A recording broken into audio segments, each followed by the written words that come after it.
사랑하는 여러분, 고향을 잃은 자의 아픔, 고향을 잃은 자, 실향민의 그런 고통들을 여러분 아마 간접적으로 느끼실 것이고 어떤 분은 직접적으로 느끼게 될 것입니다. 어느 실향민은 북에서 불어오는 바람이라도 볼에 느끼기 위해서 임진각을 자주 찾는다, 그렇게 말합니다.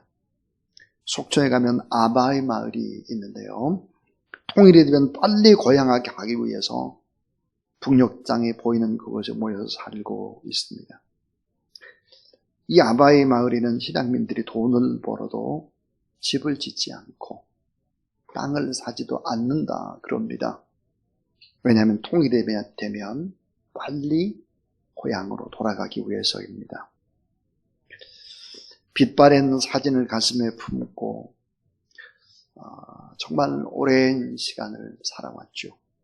그 실향민의 수가 766만쯤 된다 그럽니다. 저는 참 잊혀지지 않는, 도저히 잊을 수가 없는 기억이 저희 하나 있습니다. 그것은 제가 빈민촌에 있을 때 전도사 시절이었습니다. 담임 목사님이 급한 일이 있어서 발인 예배는 입관 예배나 발인 예배는 담임 목사님이 하시고 결국은 하관 예배를 전도자인 제게 맡겨졌습니다. 그때 섬기던 교회에 장연숙 집사님의 아버님이 돌아가셨는데 이 아버님의 고향이 황해도 해주였습니다. 그 고향 땅에 대한 한 때문에 명절 때가 되면 눈물을 짓고 임진강가에 가서 울다 돌아오고 그랬다고 합니다. 이 장 집사님의 아버지 장례를 치르는데 묘지, 장지가 어디였을까? 그 장지는 바로 임진강 부근의 산이었습니다. 자, 북녘 땅에 보이는 산 위에서 본인이 묻힐 묘지를 미리 오래전에 사두은 것이죠. 유언을 남기기를 관을 묻을 때 머리 쪽이 북녘 땅을 바라볼 수 있도록 그렇게 딴뜻하게 하지 말고 비스듬하게 그렇게 관을 세우라고 하는 것입니다. 저는 이 장례식을 집례하면서 처음이고 마지막이었던 안타까운 광경들을 참 많이 볼 수 있었습니다. 겨울이었죠. 땅이 꽁꽁 얼었습니다. 매장이었습니다. 산에 여러분 돌도 있고 그걸 매장을 해서 그걸 파내는 작업들도 쉽지 않았습니다. 저는 오도로도 떨 수밖에 없었고, 근데 보니까 임진강 주변이었기 때문에 포소리가 펑펑 나고 부대에서 다다다다 하는 그런 이제 총 연습이죠. 사격 연습을 하고 있었습니다. 고향을 잃은 자의 아픔을 가슴 절절히 느낄 수 있었습니다. 고향에 갈 수 없는 사람의 한, 죽어서도 가고 싶은 고향, 관도 반드시 묻지 않고 비스듬하게 풍력 땅을 좀 바라볼 수 있도록 묻으라고 한 그 유언, 참 그리움의 한을 가지고 그렇게 이제 살아가는 그런 경험이었습니다. 물고기 가운데 연어라는 물고기, 연어는 자기가 태어난 강가에서 바다로 흘러가서 자라나고 망망대해에서 살다가 산란을 하고 죽을 때쯤 되면 자기가 태어난 강가로 돌아옵니다. 참 신비스러운 것이죠. 바닥에서 헤엄쳐서 자기가 태어난 고향인 강으로 돌아오는 거리가 수만 킬로미터이기 때문입니다. 자, 알래스카에 있는 베링 해협에서부터 강원도 양양으로 돌아오는 게, 남대천으로 돌아오는 것입니다. 도저히 설명할 길이 없어요. 자, 강원도 양양 남대천에서 작은 치어를, 방류를 했는데 연어, 그렇게 캐나다에 있는 베링해까지 갔다가 돌아오는 거예요, 다시. 시베리아산 여우의 생태를 조사해온 학자들 결론 한 가지는 시베리아산 여우가 죽을 때는 고향 쪽으로 머리를 두고 죽는다 그랬습니다. 자, 생각해 보십시오. 사람이든 물고기든 동물이든 고향은 목숨을 걸고 꼭 찾아가 보아야 하는 곳입니다. 그리운 땅, 참 모든 걸 바칠 수 있는 소중한 땅, 그 땅이 바로 고향입니다.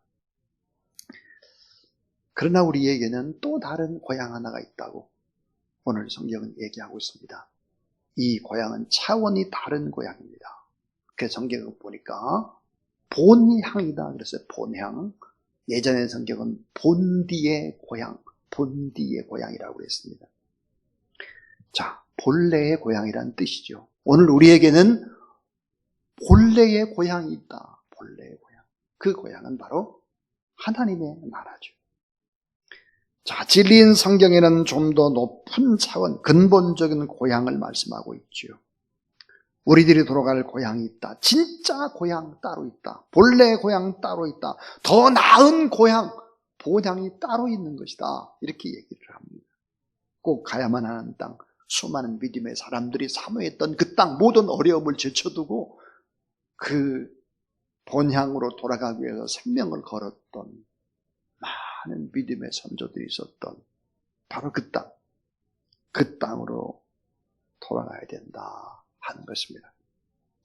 인간의 행복과 불행의 결정적인 요인은 이 고향을 가지고 있느냐, 가지고 있지 않느냐의 차이인 것입니다.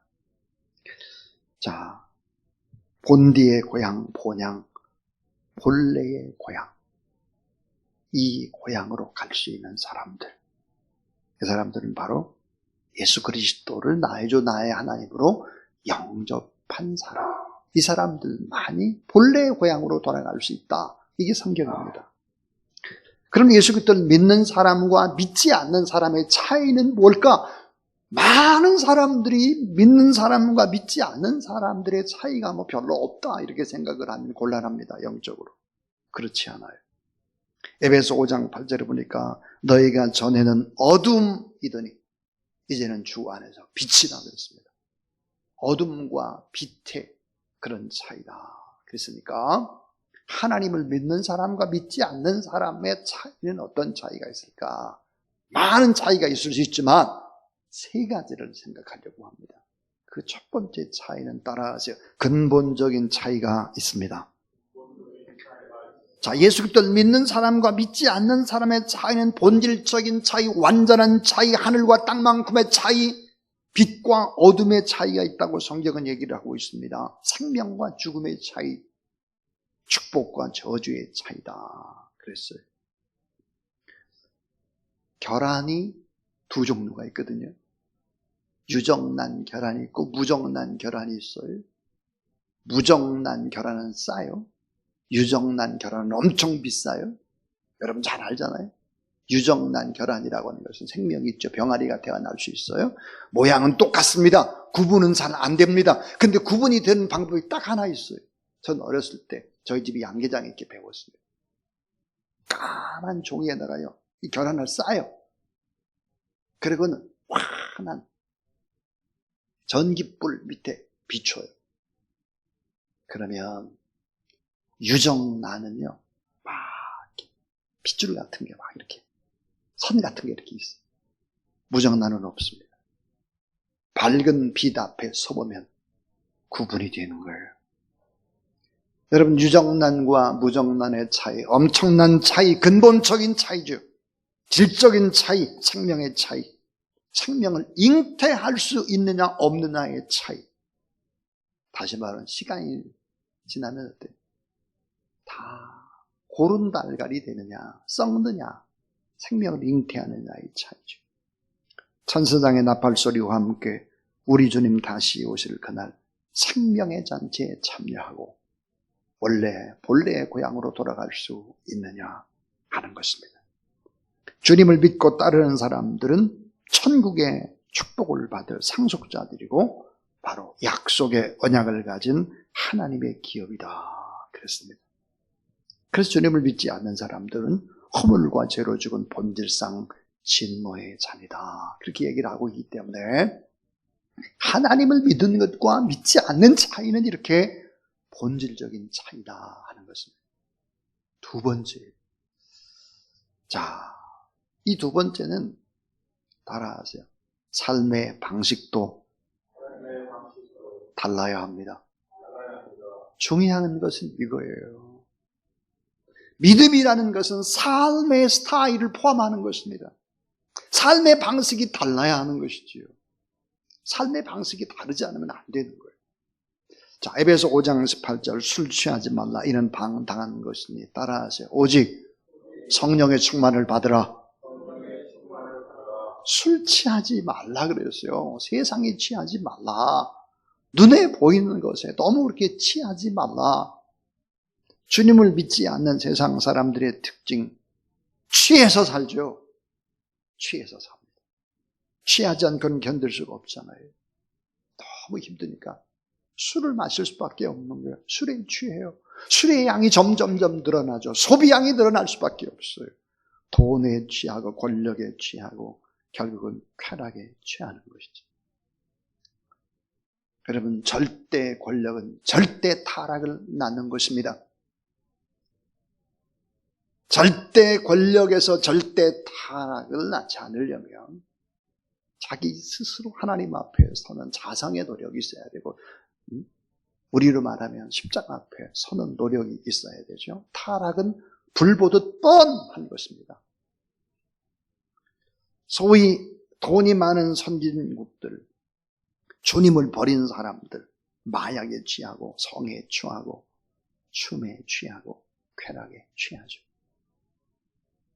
저 샌프란시스코에 가면서 보니까 동성연애자들의 일종의 집성촌 같은 그런 곳을 볼 수 있었습니다.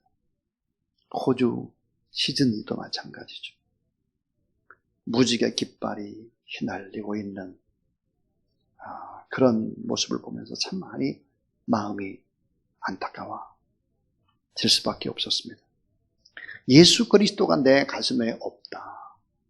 그러면 어떻게 될까요? 고향을 잃어버렸다.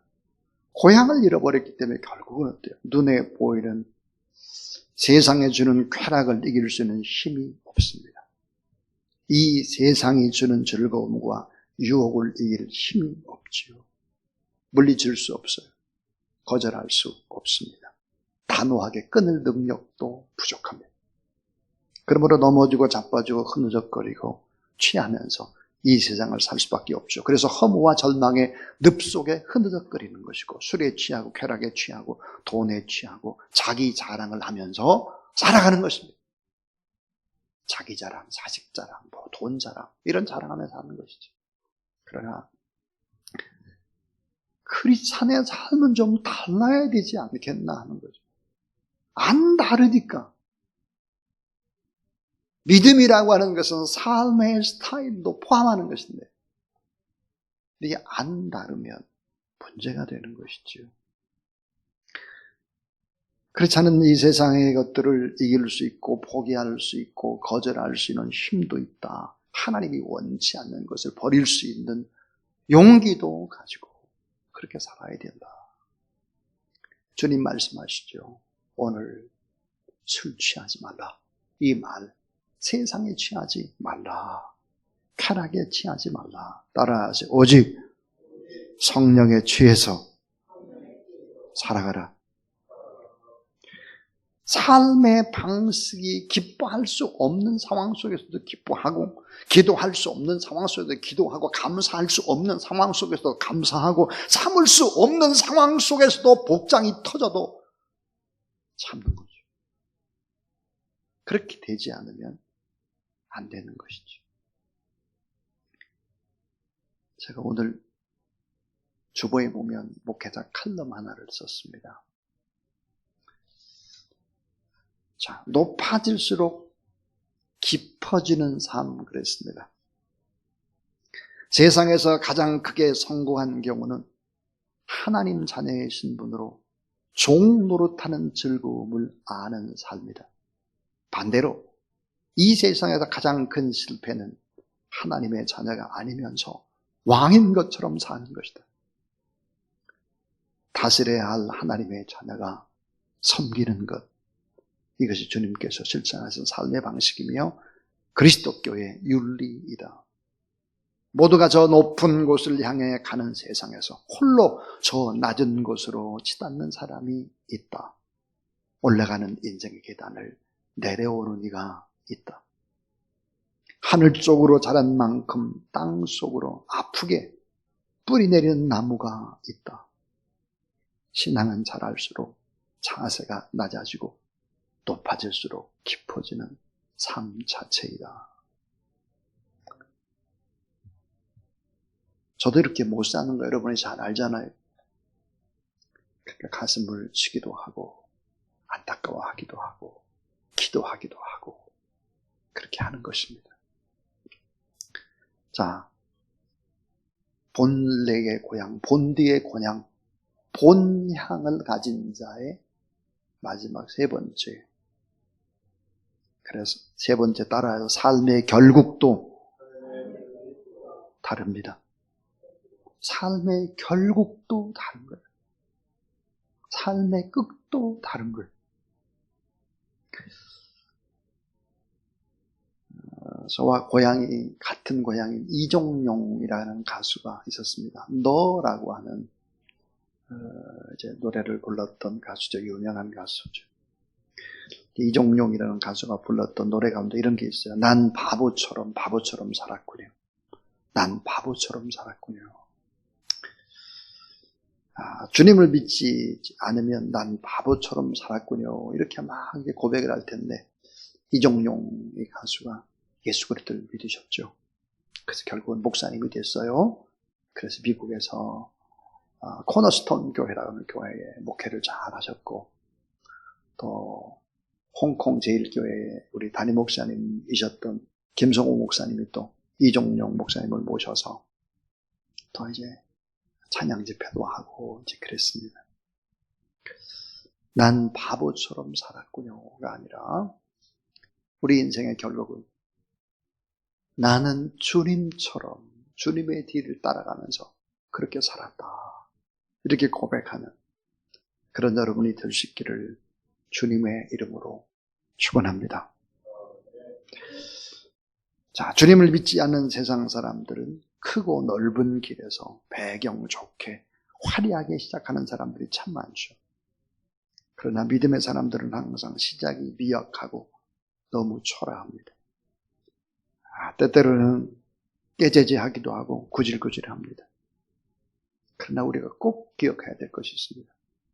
인생의 후반부로 갈수록 아름다워지는 것이고 성품도 주님을 점점점 닮아가고 있다는 것이죠. 그래서 인생의 끝으로 가면 길이 점점 열리고 풍성하고 복된 길로 걸어가고 환히 열린 본향의 길, 본디의 고향, 본래의 고향을 소망하면서 믿음의 순례길을 걸어가는 것입니다. 주님이 없는 인생 어떻게 될까요? 인생의 후반부로 가면 갈수록 점점점 가는 길이 좁아지는 것입니다. 불평, 불만하고 염려, 근심하고 분노하고 그렇게 가는 것이죠. 그리고 눈에 보이는 것만 움켜쥐는 것입니다. 얼마나 초라한 불쌍한 인생입니까? 주님이 없는 인생, 시간과 재물 낭비하고 젊음을 탕진하고 본래 돌아가야 될 그 고향을 잃어버리고 되는, 그리고 후회하게 되는 것이죠. 자, 진짜 고향이 있느냐 없느냐, 삶과 죽음, 행복과 불행의 결정적인 요인이 될 것입니다. 저는 장례를 쭉 집례하면서 참 마음에 큰 기쁨과 감사를 느낀 것이 있었습니다.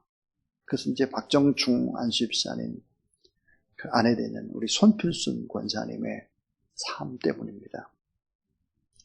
다른 사람으로부터 이런 얘기를 들었습니다. 박정충 안수집사님 어머니, 그러니까 김순조 집사님이 오랜 동안 요양병원에 입원을 해 있었죠. 물론 이제 간병인이 있었습니다. 손필 권사님이 하도 사랑으로 그 시어머니를 잘 섬기고 그렇게 이제 하니까 간병인이 이렇게 말하더래요. 참 권사님 같은 정말 따님은 지금까지 본 적이 없습니다. 그래서 이제 손필 권사님 말씀하길 저는 딸이 아니라 며느리입니다. 그랬더니 화들짝 놀라는 거예요. 아니 며느리가 어떻게 시어머니한테 이렇게 잘할 수가 있습니까? 오랜 시간 동안 간병인의 삶을 살았지만 시어머니를 이렇게 잘 모시는 사람은 생전 처음입니다. 이런 얘기를 들은 것이죠. 권사님의 삶이 얼마나 아름다웠으면 주변의 간병인이 그렇게 하겠습니까? 뭘 다른 거죠. 우리가 달라야 합니다. 달라져야 하는 것이죠. 높아질수록 깊어지는 삶. 본디의 고향, 본래의 고향으로 돌아가야 될 우리가 시간이 가는 갈수록 더 낮아지고 겸손해지고 더 많이 주님을 의지하고 바라보는 그런 여러분 될 수 있기를 주님의 이름으로 축원합니다.